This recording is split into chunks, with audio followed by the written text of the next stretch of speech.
Hello everyone. आज की class में मैं आपसे डिस्कस करना चाहूँगी कि हाइपरटेंशन के बारे में, इसको हम नॉर्मल लैंग्वेज में बीपी भी बोलते हैं, वो हाई ब्लड प्रेशर बोलते हैं। ठीक है, ये नॉर्मली आजकल बहुत ज़्यादा हो रहा है, इससे डेथ पे बहुत ज़्यादा कॉज हो रही है। तो इसको हमें रोकने के लिए क्या करना चाहिए, और इस मतलब प्रिजर्वेशन हम पढ़ेंगे, और जो ये कैसे कोर्स हो रहा है हमारी बॉडी के अंदर, वो सब हम इस क्लास में डिस्कस करेंगे। ठीक है, तो ऐसे एक ऐसी कंडीशन जिसमें अपना हार्ट हार्ट में जो ब्लड आ रहा है वो फोर्स किस फोर्स के द्वारा जा रहा है। ठीक है, जिस जो फोर्स हमारी ब्लड जो फोर्स लेकर जाता है, जो आर्टरीज में फोर्स लेकर जाता है हमारा ब्लड, वो किस प्रेशर से जा रहा है, उसको मेजर करना, उसी को हम हाइपरटेंशन बोलते हैं। ठीक है, उसको बोल सकते हैं a condition in which the force of blood pressure between the arteries is known as hypertension. ठीक है, जैसे हमारी नॉर्मल रेंज होती है ब्लड प्रेशर की, वो होती है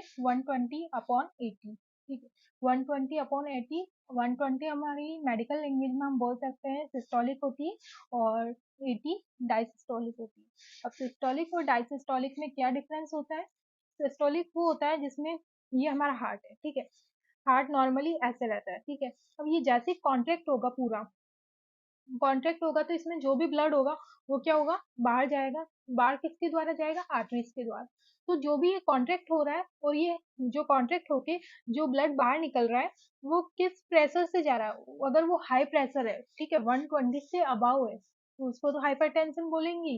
वो जो मेजरमेंट हुआ है 120 का, या फिर इससे हाई रेंज का हुआ है 140 160, उसको हम बोलते हैं हाइपरटेंशन। उसको उस काउंटिंग को, उस मेजरमेंट को हम बोलते हैं हाइपरटेंशन। ठीक है, तो वो जो हार्ट होता है क्या निकालता है? ऑक्सीजनेटेड ब्लड बाहर निकालता है हमारी बॉडी से। फिर आता है हमारी बॉडी में डीऑक्सीजनेटेड ब्लड, वापस हार्ट के अंदर आते हैं। तो डीऑक्सीजनेटेड ब्लड जब ये आर्टरी से बाहर निकालता है ऑक्सीजनेटेड ब्लड, तो फिर ये वापस धीरे धीरे रिलैक्स होने लगता है, नॉर्मल रिलैक्स फॉर्म में आ जाता है। नॉर्मल रिलैक्स फॉर्म में आने पे क्या होता है, ये नॉर्मल रिलैक्स फॉर्म पे आ गया। तो नॉर्मल रिलैक्स फॉर्म में आते ही क्या हो जाता है, डायसिस्टोलिक, मतलब 80। 120/80 रेंज होती है, तो ये सिस्टोलिक फॉर्म में आ गया है। तो ये ऐसे काम करता है, सिस्टोलिक एंड डायसिस्टोलिक। ओके, ये नॉर्मल रेंज होती है, इसको मैंने आपको समझा दिया डायसिस्टोलिक और सिस्टोलिक क्या होता है। अब कैसे कैसे ये कोर्स होता है, ये सब हम पढ़ेंगे। जैसे हमारी बॉडी में हम कैसे इंक्रीज कर रहे हैं आजकल, हमारी लाइफ स्टाइल को चेंज करके हमारी बॉडी को हम सॉरी हमारी बॉडी में हम कैसे हाइपरटेंशन को इनवाइट करें एक तरीके से। ठीक है, जैसे हम ज्यादा खा रहे हैं, ओवरवेट कर रहे हैं हमारा। ठीक है, ओवरवेट करना, कोलेस्ट्रॉल लेवल हाई करना हमारी बॉडी में, और काफ़ी स्ट्रेस है लाइफ को लेके। तो जो स्ट्रेस है वो हाई करना हमारी, मतलब स्ट्रेस तो वैसे कोई लेना नहीं चाहता, बट नॉर्मली हमारी बॉडी में हमें इतने स्ट्रेस नहीं लेना चाहिए कि उससे हमारी कोई भी अदर डिजीज हो वो अकर हो। ठीक है, स्मोकिंग करना, ड्रग्स लेना, ये सब भी हम किसी बीमारी को इनवाइट करना होता है, ये सब करना। ठीक है, फिर होता है इनके सिम्टम्स क्या होता है हमारी हाइपरटेंशन के नॉर्मली सिम्टम्स होते हैं नोजिया, वॉमिटिंग, हेडेक, और जो हमको धुंधलापन आना आंखों के सामने, इन सबको हम बोल सकते हैं कि ये सिम्टम्स है। और कभी कभी क्या होता है, कोई सिम्टम्स नहीं होता बीपी का, तो हमें नॉर्मली एनुअल चेकअप तो होना ही चाहिए। ठीक है, हाँ, पहले ये एनुअल चेकअप, मेडिकल चेकअप हमारा होना चाहिए, ताकि हमें हमारी बॉडी में कौन सी डिजीज हमें कॉज हो रही है वो हमें पता लग सके। फिर आता है हमारी फैमिली हिस्ट्री।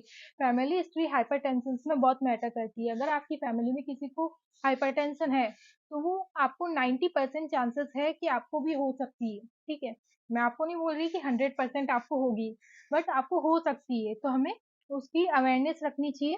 ठीक है, और फिर आता है एज फैक्टर्स। एजेस में भी क्या होता है, जिसकी एज ज्यादा हो रही है, बोलते हैं ना, उम्र के हिसाब से बीपी आ जाना।